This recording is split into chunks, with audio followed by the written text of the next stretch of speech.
Está no ar mais um programa João Pessoa em Debate. O tema do nosso programa de hoje é Educação para o Trânsito. Aqui em nossos estúdios estão Samuel Aragão, ele que é advogado especialista em trânsito, e Ricoberto Pereira, ele que é instrutor de legislação de trânsito e de autoescola. Bem, senhores, nesse primeiro bloco eu gostaria que vocês fizessem apresentações acerca do trabalho que vocês desenvolvem na área de educação para o trânsito, começando pelo professor Samuel. Bom, eu gostaria inicialmente de dizer da satisfação de estar aqui no programa João Pessoa em Debate para se discutir um tema que eu considero da maior importância, que é a educação para o trânsito. Nós sabemos, e todos aqueles que estudam trânsito sabem, que o alto índice de acidente de trânsito é em função exatamente da falta de educação do nosso povo, seja motociclista, ciclista, motorista, pedestre. Essa falta de educação é que leva a esse alto índice de acidente de trânsito. E hoje as pessoas vão nos ouvir e vai conhecer que existe, inclusive, legislação específica para a educação de trânsito. Existem vários decretos disciplinando a educação para o trânsito. O que falta é exatamente as autoridades cumprir a legislação de trânsito e fazer com que a educação para o trânsito chegue nas escolas de primeiro, segundo e terceiro grau, para que desde a pré-escola, a criança, comece a aprender quais os comportamentos adequados dentro do trânsito, para que no momento, como pedestre, ela já começa a se livrar dos acidentes, a saber como se comportar ao atravessar a rua de um lado ao outro, ou como passageiro, ou como participante do trânsito ativamente como pedestre. Mas também ela vai se preparando, vai tomando conhecimento e quando chegar a idade de tirar uma carteira de motorista, ela traz um embasamento de conhecimentos desde lá da pré-escola, do primeiro, do segundo grau, e vai ser, na realidade, um motorista mais consciente, um motorista mais preparado, um motorista com mais condições de se envolver em acidente e fazer com que os outros se envolvam em acidente de trânsito. Em outro bloco, nós vamos falar na história da educação para o trânsito. Não sei se nós já podemos emendar aqui a história da educação para o trânsito. Antes de nós tocarmos nesse assunto de como surgiu a importância, a relevância da educação para o trânsito e como surgiu, eu gostaria que o senhor falasse um pouco da sua experiência. O senhor que tem 40 anos trabalhando em prol da legislação de trânsito, O senhor que é um especialista em legislação de trânsito há 40 anos. Fale-nos um pouco sobre sua carreira, como foi que tudo iniciou e toda a sua experiência nesse ramo. A experiência maior, eu comecei ainda jovem, quando era motorista de transportes coletivos aqui em João Pessoa. E foi nessa época que eu comecei a estudar o Código de Trânsito. Em 68, eu fui nomeado pelo então governador do estado, João Agripino, para participar do Conselho Estadual de Trânsito, que eu considero que foi a minha escola. A minha escola para aprender trânsito foi o Conselho Estadual de Trânsito, onde eu iniciei em 1968. E a partir de 1982, foi o Departamento Estadual de Trânsito, onde eu assumi várias funções, inclusive chegando a diretor.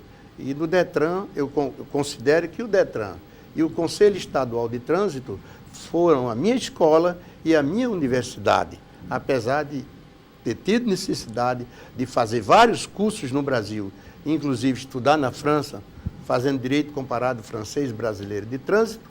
Nós consideramos que esses dois órgãos foi a base, foi o principal, foi lá que nós aprendemos realmente a lidar, a conhecer, a pesquisar e a ensinar trânsito. Ótimo, professor, obrigado. Rigoberto, fale-nos um pouco dessa tua experiência como instrutor, entendeu? Um professor de legislação de trânsito e de autoescola. Bom, é um prazer estar aqui no João Pessoa em Debate. Sou funcionário do DETRAN há mais de 30 anos e há 10 anos como professor de legislação de trânsito, até mesmo com o incentivo do professor Aragão, que foi o meu maior incentivador, desde há 10 anos atrás, e eu tomei o amor pela causa, em conhecer o trânsito, em participar como condutor e como pedestre, e para mim é uma alegria estar aqui e podemos falar a experiência, tanto como funcionário de assumir diversos cargos no Detran e essa experiência aqui em conhecer bem o código e explanar para toda a população, todos os condutores e pedestres. Ótimo. Bem, já que inicialmente o senhor já havia começado a falar sobre a importância da educação para o trânsito, eu volto a perguntá-lo, por que educar para o trânsito? Como foi que surgiu a história da educação para o trânsito? Ótimo, é uma boa pergunta. Eu gostaria, antes de continuar a responder a sua pergunta, dizer da minha satisfação de estar aqui com você e com o Rigoberto. Rigoberto, além de ter sido meu funcionário lá no Detran, ele foi também meu aluno na escola técnica, quando ministramos lá um curso técnico de trânsito, e foi um aluno muito aplicado, que sempre demonstrou o interesse pelas coisas de trânsito. Está aí hoje ele comprovando isso, e todo professor fica feliz quando o aluno comprova o testemunho que ele acabou de dizer. A educação para o trânsito, ela iniciou na França. O primeiro projeto de educação de trânsito do mundo surgiu na França em 1957, pela Lei 5.831. Era uma lei que instituía a obrigatoriedade do ensino de trânsito em todas as escolas do território francês. E, nessa época, surgiu esse projeto do ensino de trânsito nas escolas exatamente em função do alto índice de acidentes de trânsito que ocorria nas rodovias urbanas e federais da França. E esses efeitos começaram a surgir logo de imediato. Mas ficou a França, em 62 começou a Alemanha, e outros países foram implantando a educação de trânsito nas escolas porque eles sentiram essa necessidade. Preparar a criança de hoje para que ela seja o pedestre educado hoje e um motorista consciente amanhã. No Brasil houve um atraso muito grande, lamentavelmente. Infelizmente, no Brasil, não se valorizou a educação para o trânsito. O Brasil teve duas vertentes que foram valorizadas. A primeira foi a indústria automobilística, que teve um avanço muito grande, a começar do governo Juscelino Kubitschek, que foi muito importante. E a outra vertente foi exatamente a melhoria, a conservação e a construção de novas estradas, que começou exatamente com a Revolução de 64, que rasgaram o Brasil norte, sul, leste e oeste e construir estradas asfaltadas. Hoje é possível você pegar um carro de Cabedelo e chegar até no Amazonas, ou pegar em Natal, pela BR-101, e chegar até Rio Grande do Sul.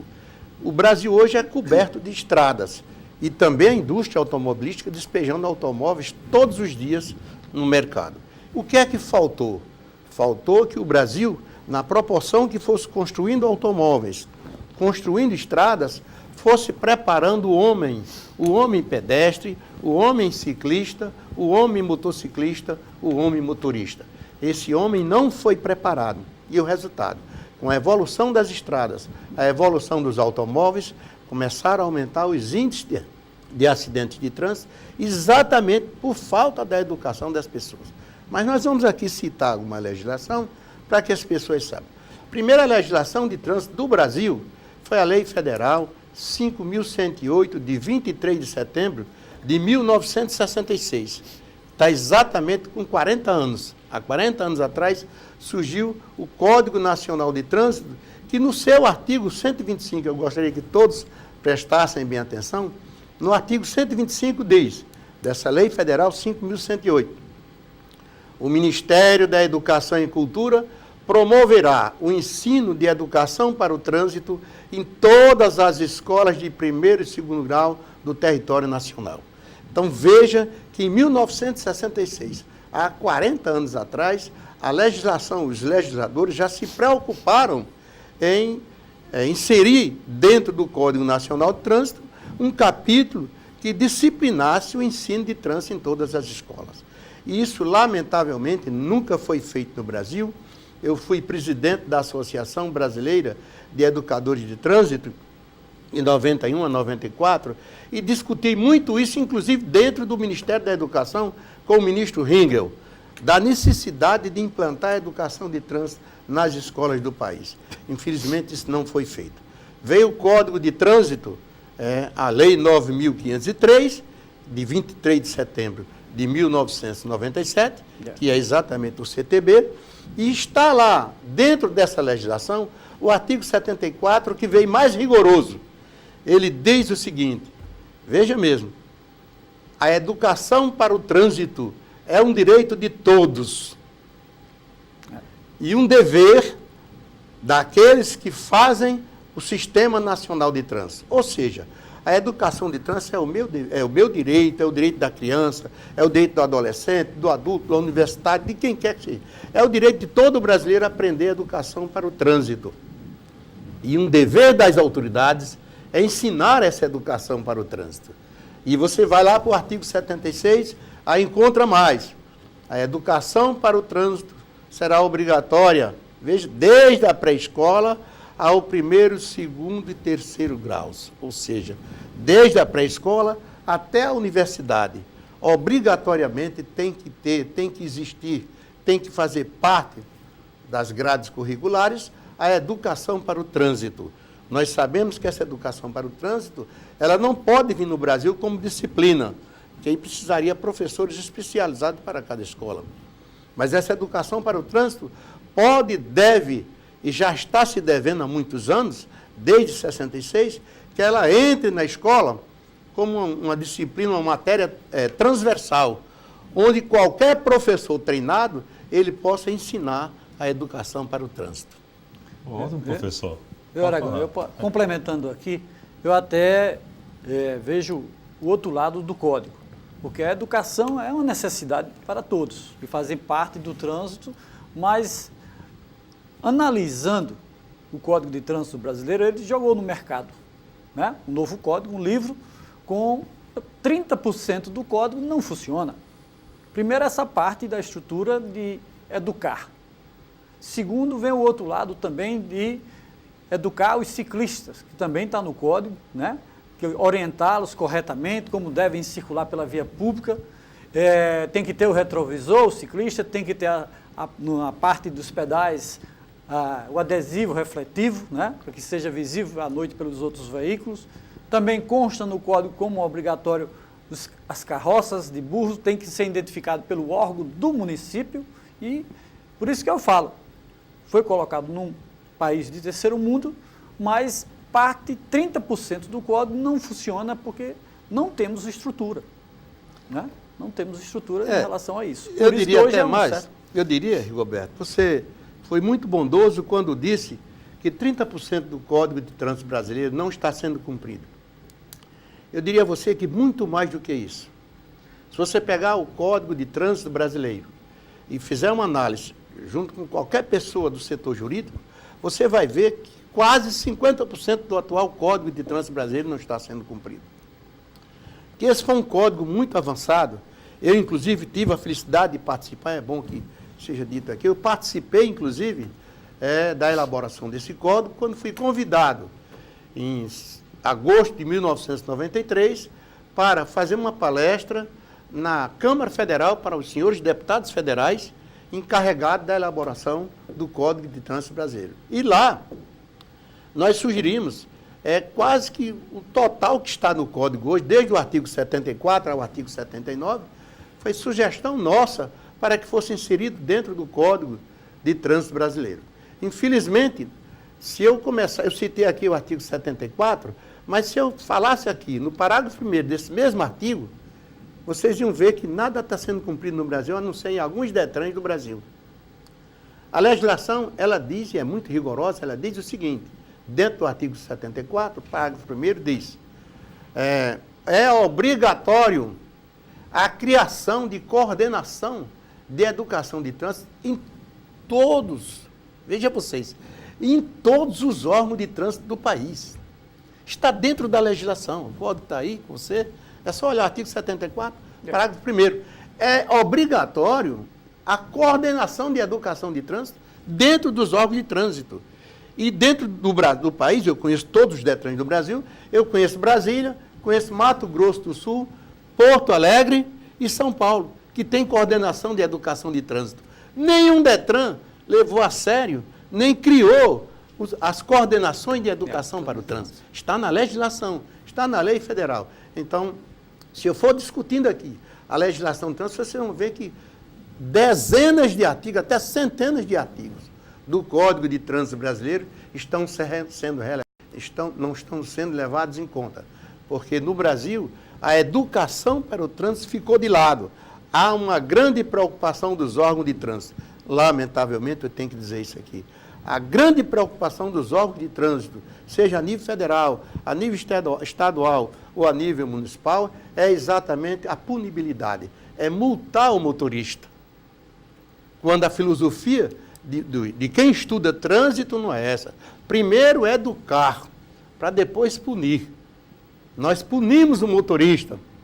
É muito fácil. Mas nós não oferecemos nenhum conhecimento ao motorista, nenhuma facilidade para que ele aprenda a regulamentação. Mas o senhor não acha, e eu acredito que Rigoberto também deva concordar, que deveria haver um novo estudo acerca do novo Código de Trânsito para que fosse oferecido também estrutura, não só para a educação, como para a própria fiscalização. Uma vez que determinadas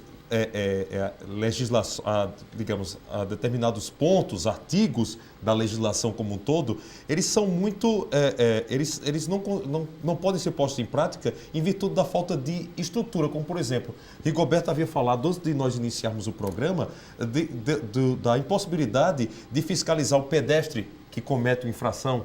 Como fiscalizar, como punir, até a dificuldade até mesmo na punição. A punição, ela só recai, na grande maioria das vezes, sobre o condutor, porque tanto o veículo dele tem documento, quanto ele também. Mas o pedestre, por exemplo, como punir, como educar o pedestre? O carroceiro, aquela pessoa que faz uso de uma carroça de burro, o burro não tem registro. E o carroceiro ele também não tem uma habilitação. A carroça não é um veículo motorizado. Então, a gente tem que educar, mas também tem que encontrar instrumentos para facilitar a fiscalização, né? Você veja, viu, Marcos, só como exemplo, a semana passada, a autoescola do Aula Rainha da Paz, havia um carroceiro, né? Se governou a carroça e bateu no carro na parte de trás, que chegou até quebrar o para-brisa. Quer dizer, totalmente sem estrutura, a carroça, né, sem identificação, e ficou por isso, porque fica no trânsito. Não há um controle por parte dos órgãos, digamos, do município. Eu posso até aqui afirmar aqui, ou perguntar ao professor Aragão, o meu entendimento é que eu vejo, não a nível só estadual, mas a nível nacional, uma omissão, né, por parte dos órgãos de trânsito em divulgar melhor ou facilitar uma melhor maneira de trabalhar no trânsito, né? Sobre a parte isso, da educação do trânsito. Sobre isso a gente vai falar no próximo bloco. Bem, para você que nos assiste, o nosso e-mail é jpemdebate@cmjp.pb.gov.br. Daqui a pouco a gente retorna para o segundo bloco do nosso programa João Pessoa em Debate de hoje. Até já.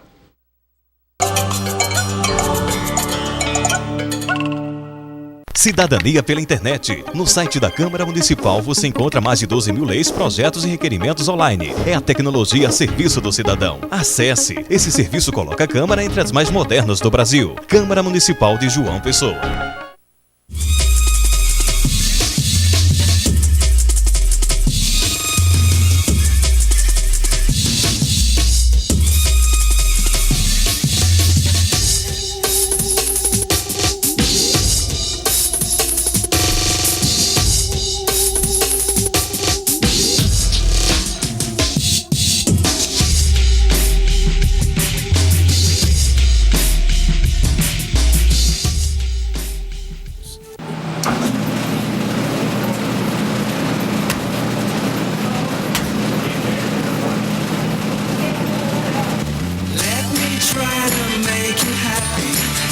Pela camiseta você vê quem gosta de ajudar.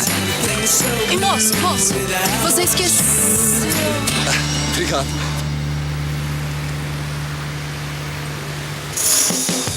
Camiseta do câncer de mama no alvo da moda. Quem usa, ajuda. Procura, procura, procura, procura, procura, procura, procura, não sei onde está.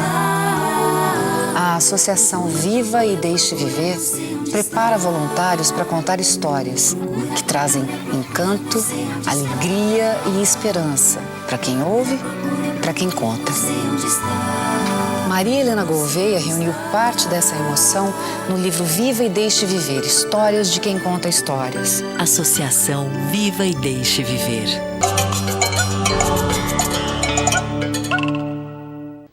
Estamos de volta com o segundo bloco do João Pessoa em Debate de hoje e o tema do nosso programa de hoje é sobre educação para o trânsito. Aqui em nossos estúdios, mais uma vez, eu gostaria de apresentar os nossos convidados. São Samuel Aragão, ele que é advogado especialista em trânsito, e Rigoberto Pereira. Rigoberto, ele é instrutor de legislação de trânsito e de autoescola. Bem, no bloco anterior, Rigoberto, você havia lançado um comentário que gerou uma pergunta, na verdade, ao professor Samuel.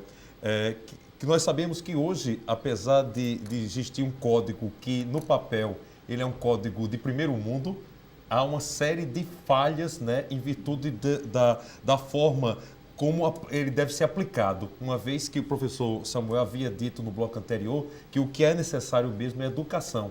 Mas nós sabemos que também são necessários instrumentos de fiscalização para que haja um maior rigor no cumprimento das normas atuais de trânsito. Então, faça novamente a pergunta ao professor para que ele a responda. Veja assim, a educação não deixa de ser prioridade. Para mim, no trânsito, num país que a gente está, que a gente sabe muito bem os dados estatísticos a nível nacional de trânsito, né? Acusam para mais de 750 mil acidentes acontecem por ano, com um saldo de mortos de 34 mil pessoas por ano. Quer dizer, são famílias, são jovens, são crianças que vão em frente. E, para resumir aqui em termos de Paraíba, os nossos dados estatísticos aqui acusam também com mais de 2.500 acidentes que acontecem aqui por ano, né? E um saldo aqui de 424 mil pessoas. Aí, como eu estava falando aqui ao professor Aragão, quer dizer, o meu entendimento, o que eu vejo é que tanto por parte dos órgãos de trânsito, tanto a nível estadual como nacional, né, há uma certa omissão, um trabalho mais permanente em cima, né, da sociedade, em educar-se para o trânsito. Aí eu queria ver. Rigoberto, é uma pergunta inteligente. Primeiro eu diria o seguinte: o que é educação? A educação em geral. Não é?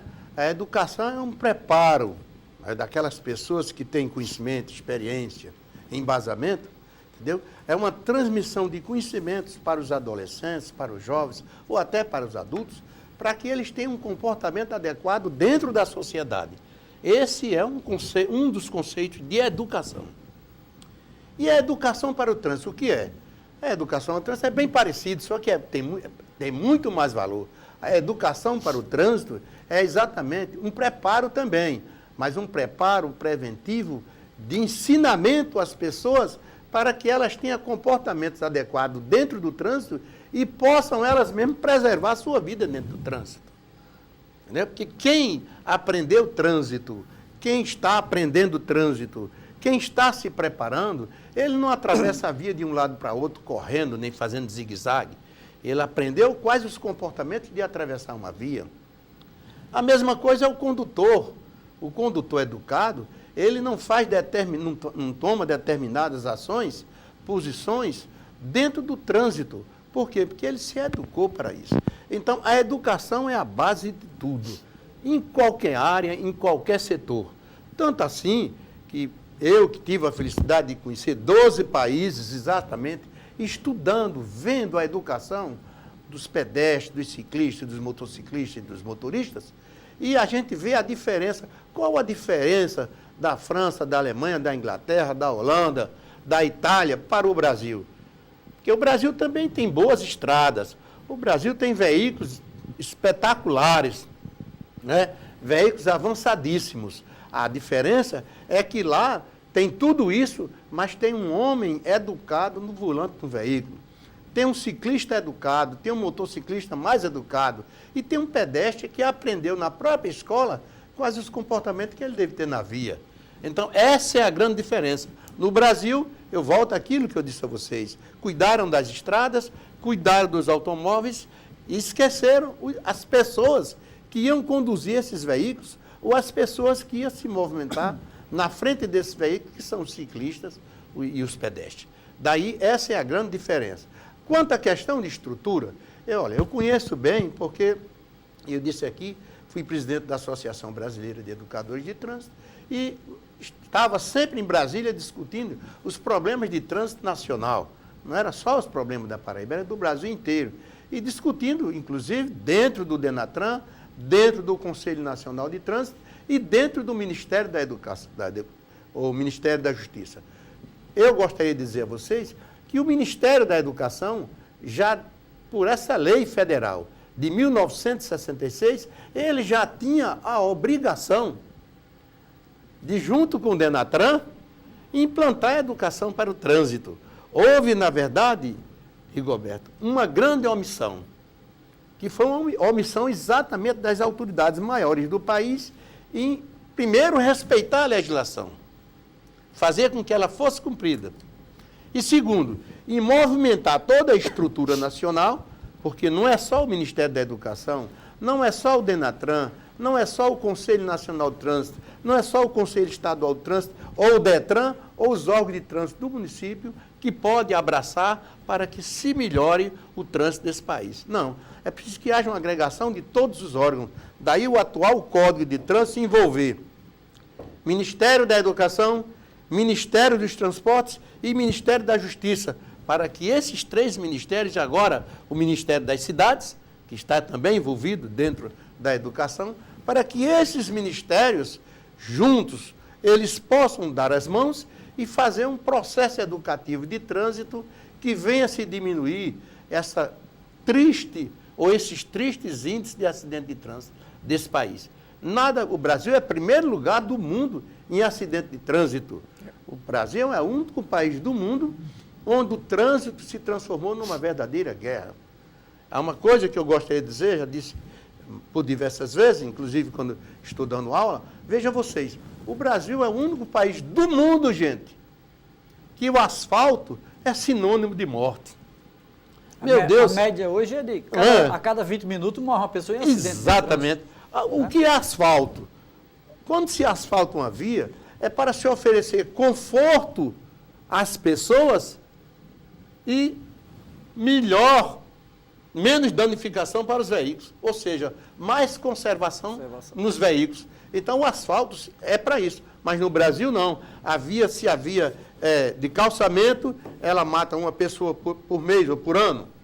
Na hora que coloca asfalto, ela passa a matar 10, porque as pessoas agora, quando chegam no asfalto, não tem comportamento, não foi educado para aquilo, ele vai desenvolver altas velocidades e vai exatamente se envolver em acidentes ou vai envolver alguém em acidente de trânsito. Daí, esse é essa omissão eu já discuti a nível nacional, entendeu? Por diversas vezes, inclusive na minha palestra que eu fiz para os deputados federais, eu deixei lá colocado, entendeu? Essa necessidade da educação para o trânsito, para que as pessoas deixem de perder a vida nas vias urbanas e nas estradas ou nas rodovias federais, que centenas e centenas de pessoas, ele falou são 34.200 pessoas que morrem por ano em acidente de trânsito. Isso é lastimável num país que tem 38 milhões de veículos, e aqui eu estou dizendo em frente à Câmara, na Alemanha tem 9 milhões de veículos, ou melhor, 40 milhões de veículos. Veja vocês que inversão. A Alemanha tem 40 milhões de veículos e morrem 9 mil pessoas por ano. O Brasil tem 38 milhões de veículos e mata 34 mil pessoas por ano. Isso é triste. Eu fiz um levantamento agora há pouco e encontrei que na Paraíba, em 7 anos, na Paraíba, o trânsito matou 1.958 pessoas, uma média de 400 e poucas pessoas por ano. É triste que um estado tão pequeno, com uma frota tão pequena e tanta gente perca a vida dentro do trânsito.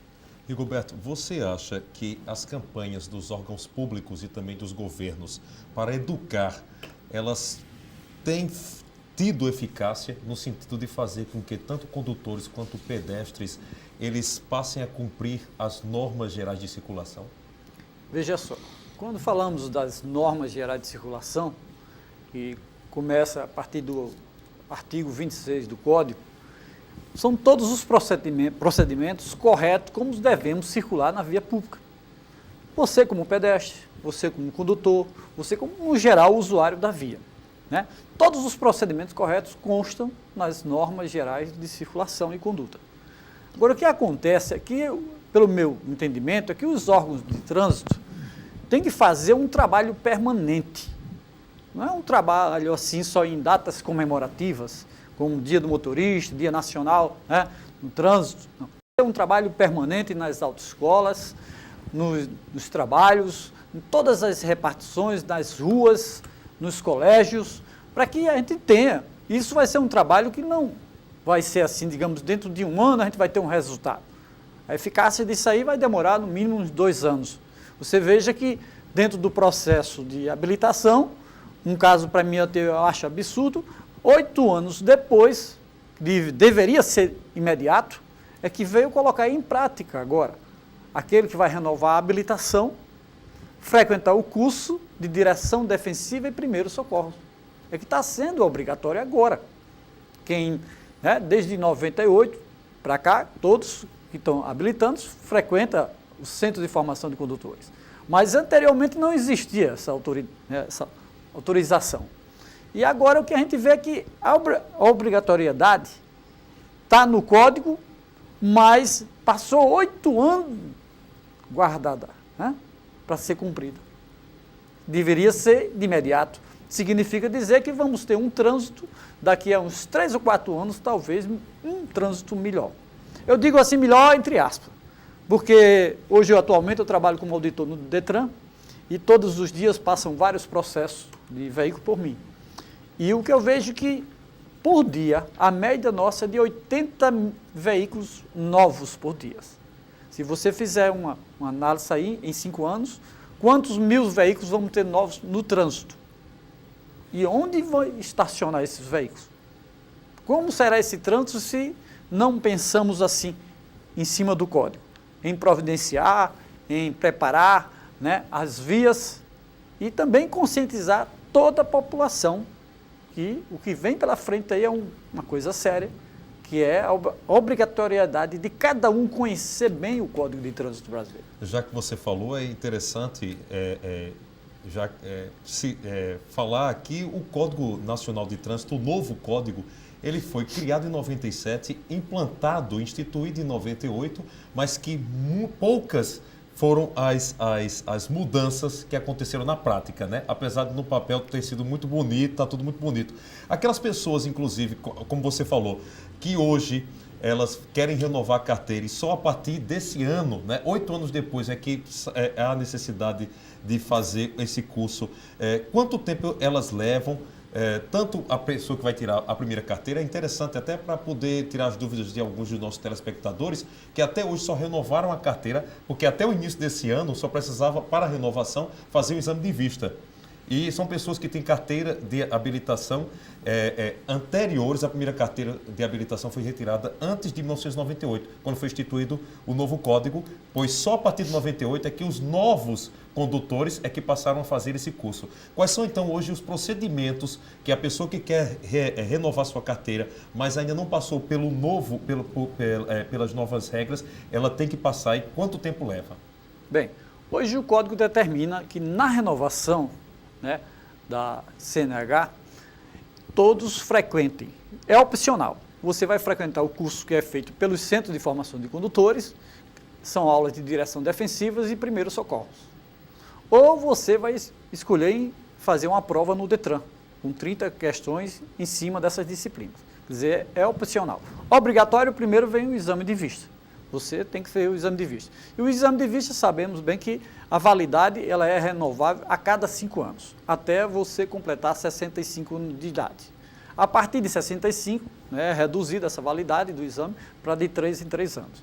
Então, hoje você tem que procurar ou a autoescola, né, os centros de formação de condutores, temos professores lá capacitados, de direção defensivas, né, e primeiros socorros. Eu acho até que não constou como disciplina, né, no conteúdo, mas deveria constar, porque alguns professores assistem aula nossa.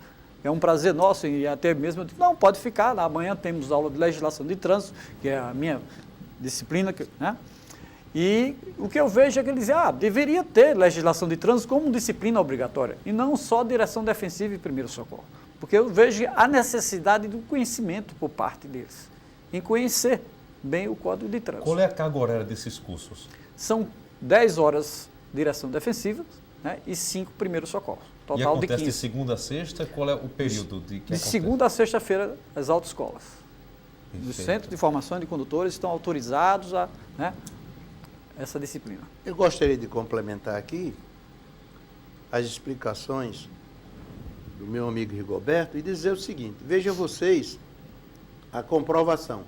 O curso de direção defensiva e de primeiros socorros, ele é da maior importância, ou da mais alta importância para o motorista. O que é um curso de direção defensiva? É você aprender como se comportar dentro das vias, como se defender dentro do trânsito, certo? Levando em consideração o seu veículo e os veículos que estão circulando em todas as vias. E isso só se começou a colocar em prática 8 anos depois. Porque esse curso, o Rigoberto e Marcos, ele funciona também como um processo educativo.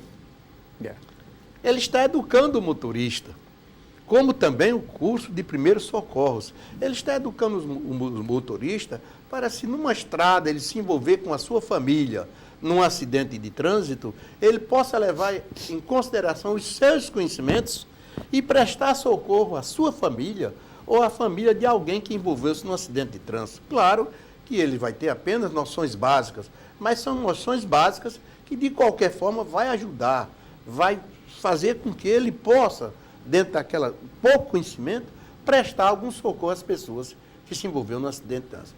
Mas, mesmo assim, passaram-se 8 anos para poder se começar nas escolas de trânsito. As autoescolas hoje é considerada escola de trânsito. Passaram-se 8 anos para começar a se aplicar. Ora, dentro de 8 anos, se esse pessoal tivesse aprendido primeiros socorros e direção defensiva, com certeza, talvez até esse número de mortes de 34 mil pessoas, tivesse diminuído. Então, é isso que eu tenho lutado muito, para que seja respeitada a legislação, porque está lá dentro da legislação a obrigatoriedade de todos aqueles que vão renovar a habilitação prestar um curso de direção defensiva e um curso de primeiros socorros. E se levou 8 anos para que as autoridades brasileiras começassem a cumprir. Então, nós temos que esperar mais um período para que as pessoas se conscientizem através desses cursos e possam prestar alguns serviços ou se livrar de algum acidente. E eu queria, nesse momento, dizer, e o Roberto participa das autoescolas, que houve uma evolução muito grande nas autoescolas. As autoescolas hoje existe uma exigência muito grande por parte do Código de Trânsito Brasileiro, que eu ainda acho que essas exigências deveriam ser complementadas, entendeu? Com infraestrutura oferecida pelo próprio governo, que aí é onde está. Eu discuto muito esse problema a nível nacional, porque se discute os DETRANs, os órgãos de trânsito municipais, o próprio órgão de trânsito federal, e aqui eu vou dizer para vocês, a nossa Polícia Rodoviária Federal, de que eu tive a felicidade, inclusive, de, num período, ser professor dos policiais rodoviários federais, eles trabalham de alma, de coração nas rodovias. Mas a própria Polícia Rodoviária Federal foi criado dentro da sua estrutura um núcleo de educação para o trânsito dentro da Polícia Rodoviária Federal, que não funciona. Do jeito que não funciona dentro do DETRAN, que o DETRAN, que se faça justiça, eu considero que a equipe de educação de trânsito do DETRAN, hoje, é uma das melhores equipes de educação de trânsito, talvez, do Nordeste. O que é que falta? O que falta é dar condições àquele pessoal para que eles possam ensinar trânsito. Não viver de dar uma palestra, não viver de fazer Semana Nacional de Trânsito, não existirem para o Dia do Motorista. Não. O que se precisa é começar um processo educativo de trânsito que comece de Cabedelo e vá até Cajazeiras. E que todas as escolas do Estado sejam envolvidas dentro desse processo e lá dentro da sala de aula estejam os professores qualificados não precisa ser professor de trânsito, basta o próprio professor que ensina hoje, basta que ele seja treinado, seja qualificado e ele mesmo vai ensinar trânsito. Se nós começarmos de Cabedelo a Cajazeiras, um dia nós vamos matar menos de 400 pessoas por ano no trânsito da Paraíba. Bem, a gente vai fazer mais um breve intervalo, está super interessante nossa conversa. Daqui a pouco a gente retorna para o terceiro e último bloco do João Pessoa em Debate. O e-mail da gente você já sabe, é o jpemdebate@cmjp.pb.gov.br. Até daqui a pouco.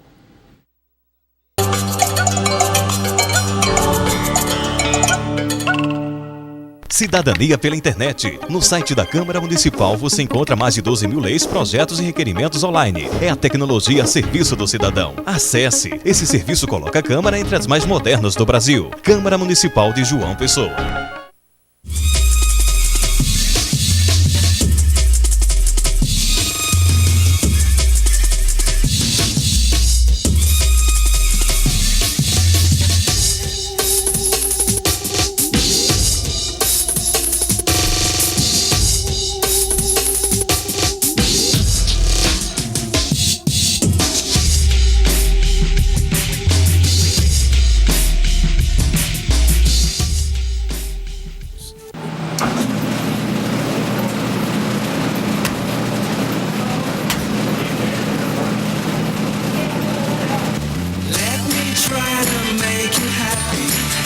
Pela camiseta você vê quem gosta de ajudar.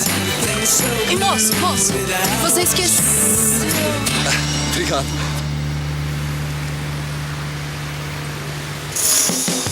Camiseta do câncer de mama no alvo da moda. Quem usa, ajuda.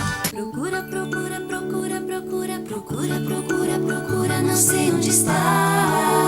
A Associação Viva e Deixe Viver prepara voluntários para contar histórias que trazem encanto, alegria e esperança para quem ouve e para quem conta.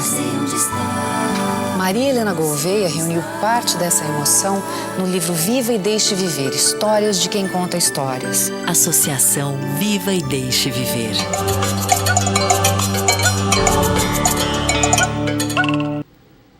Para você que nos assiste e ligou agora, você está ligado no João Pessoa em Debate. Nós estamos no terceiro bloco do programa, cujo tema de hoje é Educação para o Trânsito. E aqui em nossos estúdios estão o Samuel Aragão, ele que é advogado especialista em trânsito, e Rigoberto Pereira, ele que é instrutor de legislação de trânsito e de autoescola. Rigoberto, fale-nos um pouco sobre o que viria a ser a CRT e qual a importância da mesma. A CRT é uma controladoria regional, né, de trânsito, que funciona no DETRAN, hoje autorizada pelo DENATRAN, certo? E controla todos os centros de formação de condutores. Quer dizer, hoje, para você ter um centro de formação de condutores, tem que ter toda a estrutura, né? Tanto administrativa, porque tem que ter um diretor geral, tem que ter um diretor de ensino, isso devidamente cursado pelo órgão de trânsito executivo, que é o DETRAN, que é esses cursos, e tem que ter toda a parte dos instrutores, todos os instrutores devidamente cursados, capacitados, tanto teóricos como práticos, está entendendo? E lá funciona da seguinte maneira, de segunda a sexta-feira, onde cumprimos a carga horária determinada no código, são 30 horas aulas, né? É a disciplina de legislação de trânsito, direção defensiva, primeiros socorros e meio ambiente. Então, hoje toda essa estrutura que funciona os centros de formações. Okay? O que é necessário, já que você entrou no mérito da questão, o que é necessário para que uma autoescola se torne um centro de formação de condutores com registro e também para que uma pessoa que queira ser instrutor de autoescola, ele possa exercer essa atividade? Bom, esse registro das autoescolas é uma entidade, quer dizer, que possui a parte administrativa, né? Ela é uma empresa privada, apenas credenciada pelo DENATRAN e registrada no DETRAN. Ela é registrada no DETRAN. Tem que oferecer todas as estruturas, desde a parte de um bom atendimento até a parte administrativa, até a sala de aula bem estruturada, que ofereça ótimas condições, né, tanto para professores como os alunos. Em relação aos instrutores, todos eles têm que ter devidamente o curso em especialização na disciplina como muito bem eu fiz aqui em João Pessoa, foi o único que a gente teve aqui a nível, eu posso dizer assim, foi reconhecido até pelo MEC, né? Tivemos o prazer aí, o esforço total do professor Aragão, que foi ministrado pela Escola Técnica aqui na Paraíba, e os demais instrutores, tanto a nível prático, né, de direção, e são cursos administrados pelo Detran. Então ele tem que ter bons antecedentes, né? Conhecer um pouco a legislação de trânsito, é um curso onde ele abrange todas as disciplinas. O instrutor, ele conhece todas as disciplinas, desde legislação de trânsito, direção defensiva, primeiros socorros, meio ambiente, tudo. Qual é o grau de instrução necessário para que a pessoa se torne um hoje é instrutor? exigido o 2º grau, mas já estamos a nível de conhecimento ainda, que são notícias para o ano que vem, que tudo indica que vem aí uma nova resolução determinando alguma coisa maior, que não vai ser bom para os instrutores, porque a notícia que temos aí é uma notícia prévia, não está ainda regulamentada, é que será exigido um nível superior, tanto para os instrutores, né, tanto teóricos como práticos. Você veja, o entendimento nosso assim é que você tem um filho, vai colocar na mão de uma pessoa que tenha nível superior ou que tenha nível de 2º grau. É lógico que você vai escolher, né, que tenha nível superior. Então você vai acreditar mais no profissional. Então é uma coisa provisória que está apenas em comentário que eu sei aí, através dos amigos a nível nacional, que talvez para o ano venha com mais rigor em relação aos instrutores. Perfeito. Samuel, com a implantação do Código de Trânsito, nós sabemos que a lei ela se tornou mais rigorosa, punindo com multas mais altas. Houve a criação dos pontos na carteira, né? Com outra forma de punição. Depois de acumulados determinados pontos, você tem sua carteira suspensa e até mesmo confiscada. O senhor acha que mesmo com essas inovações, houve uma diminuição no número de acidentes de trânsito e também de infrações? Não. Está comprovado por todas as estatísticas levantadas hoje, pelo IPEA, pelo Denatran e por alguns órgãos. O próprio Detran da Paraíba tem um sistema de estatística muito bem feito em termos de estado. Está comprovado que o índice de acidente de trânsito vem aumentando a cada ano. Eu costumo dizer que isso é em função da deseducação das pessoas, dos motoristas. Entendeu? A educação é tudo, mas vamos entrar nesse... não foi só a legislação em si na punição do condutor como infrator do trânsito. Não. Uma das coisas importantes que foi criada no Código de Trânsito Brasileiro foi o crime de trânsito, ou os crimes de trânsito, que estão capitulados no artigo 391, 392, 393, 394. Isso aí não existia no Código, em nenhum dos códigos anteriores existia o chamado crime de trânsito. Então foi criado o crime de trânsito exatamente para punir aqueles condutores contumazes que erram 2, 3, 4, 5, 10 vezes. Principalmente aqueles que dirigem alcoolizado. Se você for olhar hoje, o artigo 176 e 177 do Código de Trânsito, ele é rigorosíssimo no que diz respeito ao motorista que está dirigindo alcoolizado. Claro que não é o fato de estar lá na legislação que significa dizer que está sendo cumprido nas vias, não.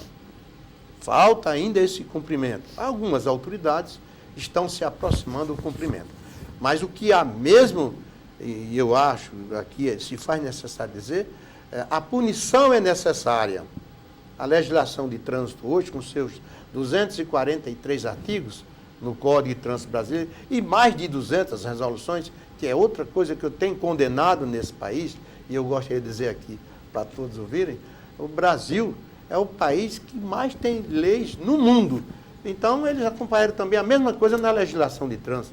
É um artigo com 243 artigos e com mais de 150 resoluções. Tem resoluções que têm 70, 80 artigos. Então, é uma miscelânea, é uma misturada de legislação que torna-se até difícil se cumprir. Se você perguntar a 80%, 90% das autoridades de trânsito do Brasil sobre a legislação de trânsito, poucos deles vão ter condições de responder, Até porque muitos não têm o cuidado de estudar, não se preocupam em pesquisar. Mas o que nós estamos sempre debatendo, sempre dizendo, é da necessidade, quando alguém fala, mas o motorista errou, todo mundo quer jogar a culpa no motorista, vamos penalizar o motorista, vamos aplicar a penalidade tal e tal e tal. Aí vem a pergunta, e quem foi que se propôs a educar esse motorista? Qual a autoridade que se propôs a oferecer a ele um curso gratuitamente para que ele possa se elevar na sua profissão, para que ele possa aprender quais os comportamentos que eu devo ter no volante de um veículo, seja na via urbana ou seja numa rodovia? Quem foi que ensinou isso ao motorista? Isso tinha que ter sido começado antes, lá na base. Mas o Brasil não. O Brasil é um dos poucos países do mundo que se preocupa com uma coisa interessante.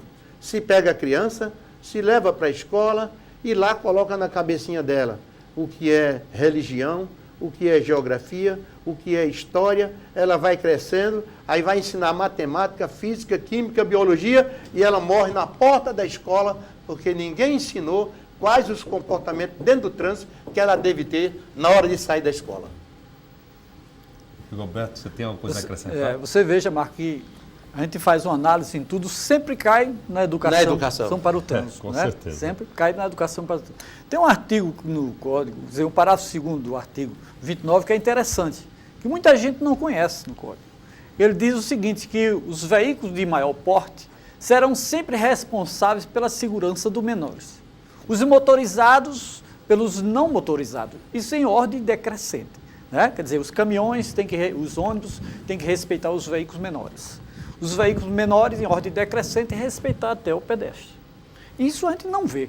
Pelo meu entendimento, aqui em João Pessoa é o inverso, em ordem crescente. Né? Então, o que falta também é a fiscalização por parte dos órgãos de trânsito. Porque o objetivo maior de todos os órgãos de trânsito que está lá, logo no início, no Sistema Nacional de Trânsito, é cumprir e fazer cumprir a legislação de trânsito. Mas isso está no papel, como se diz. Mas na prática a história é outra. Então, às vezes, como o Aragão falou aqui, que sempre a gente roda, mas cai na educação do trânsito, e eu digo aqui que nem sempre os condutores também eles são responsáveis pelos acidentes que acontecem.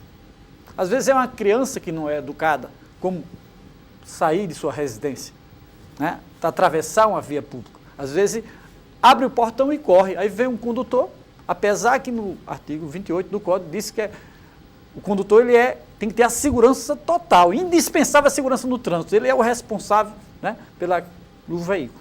E eu classifico um veículo aqui como uma arma perigosa. Você veja que a gente fala muito sobre infrações de trânsito, as penalidades, essa coisa, mas o veículo você tem que ter responsabilidade. É uma arma perigosa. Você tem que saber conduzi-lo corretamente. Eu sempre passo para os meus alunos, procura saber do seu instrutor o máximo que você pode, né, adquirir dele, de conhecimento em relação ao veículo. Porque isso é uma arma perigosa. Você tem que estar na via, você tem que investir em você. É você que vai estar na via com esta arma perigosa. Se você não souber conduzir corretamente, vai atropelar, matar, né, várias pessoas na via pública. É esse. Em relação às penalidades, que o Código diz é uma infração gravíssima, que hoje é muito conhecida, que é não possuir habilitação ou a permissão para dirigir, que é uma das primeiras que está, né, no artigo 62, inciso 1º, quer dizer, é aquele condutor não habilitado. Mas, nesse caso, responde os dois. O proprietário que entrega o volante, aquele não habilitado, ele é responsável. Ele responde pelo artigo 63, entregar a direção à pessoa não habilitada. E você que não é habilitado, está conduzindo o veículo, responde pelo artigo 62, inciso 1º também. Você que não é habilitado vai responder pelo Código Penal. Claro. E você que é proprietário do veículo responde pelo valor da infração e pela pontuação que será, né, colocada no seu prontuário registrado no Detran. Bem, a gente está se aproximando do final do programa. Eu gostaria que vocês agora, durante as considerações finais, passassem para o nosso público telespectador o número do telefone, e-mail de vocês, para que outras pessoas que começaram a nos assistir a partir da metade do programa, ou então não nos assistiram, ou então tem mais dúvidas, possam entrar em contato com vocês, começando pelo professor Samuel. Bom, meu nome é Samuel Corrêa de Aragão. Eu sou professor de trânsito, pós-graduado em trânsito, sou advogado também e atualmente estou completando 40 anos de estudo e pesquisas de trânsito. E quero, dentro dessa experiência, me colocar à disposição das pessoas que queiram tomar alguma informação, alguma consulta a respeito de trânsito, de qualquer assunto da área de trânsito. Então, meu telefone é 3226-1263, 3226-1263. O celular é 88-38-9857. 9857. E o e-mail. Inclusive, nós temos muita coisa que podemos fornecer às pessoas que gostam de estudar trânsito. Nosso e-mail é Samuel Correia Aragão, emendando os dois A de Correia com A. Samuel Correia Aragão, @hotmail.com. Qualquer coisa que vocês quiserem, é só entrar nesse e-mail ou telefonar e nós estamos à disposição de vocês. Obrigado. Porque esse tem sido a nossa vida. Obrigado, professor. E-mail e telefone, por favor, Rigoberto. Rigoberto Araújo Pereira, sou funcionário do Detran. A minha formação é comunicação, habilitação em relações públicas, né? E como instrutor de legislação de trânsito, aqui na qual fui convidado também, representando aqui a Autoescola Rainha da Paz, que é uma das que eu administro a legislação de trânsito. Quero aqui agradecer a você, Marcos. O meu telefone é 88-35-4449. O meu e-mail aqui é rigoberto@detranpb.gov.br. E agradecer aqui a você, a toda a direção, né, do João Pessoa Debate aqui. E desde já desejar um Feliz Natal, um próximo ano novo, tanto a você como a todos os meus ex-alunos e amigos de trabalho, né, que 2007 venha com bem mais forte e que toda a população respeite mais o Código de Trânsito brasileiro. Pois bem, muito obrigado a vocês que participaram do nosso programa João Pessoa em Debate de hoje e, como eu sempre faço, agradeço a você que faz parte da nossa audiência, você telespectador que nos assiste todas as segundas, quartas e sextas pela TV Miramar e também pela TV Câmara de Vereadores. Um abraço e espero encontrá-los numa próxima oportunidade em um próximo João Pessoa em Debate. Até lá!